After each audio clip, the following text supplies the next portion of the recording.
Portugal మరియు అల్ నసర్ star అయిన Cristiano Ronaldo త్వరలోనే రిటైర్మెంట్ తీసుకోనున్నట్లు వెల్లడించాడు. తాజాగా ఇచ్చిన ఒక ఇంటర్వ్యూలో ఈ విషయం వెల్లడించాడు. ఇది చాలా కఠినంగా ఉన్నా ఇదే నిజం.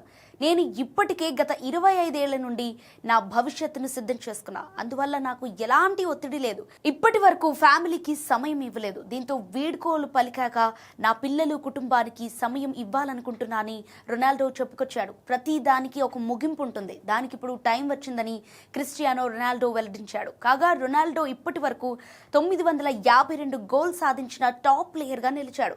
ఇక 2027 వరకు ఆల్ నాస్రాతో ఒప్పందంతో ఉన్న రొనాల్డో చివరి వరకు ఉండే అవకాశం ఉంది. ఇక మాంచెస్టర్లో తన మొదటి దశలో అతను 3 ప్రీమియర్ లీగ్ టైటిళ్లు మరియు ఛాంపియన్స్ లీగ్తో పాటు ఇతర ట్రోఫీలను కూడా గెలుచుకున్నాడు. అలాగే మాడ్రిడ్తో కలిసి అతను 2 లా లిగా టైటిళ్లు అలాగే 4 ఛాంపియన్స్ లీగ్ కిరీటాలను గెలుచుకున్నాడు.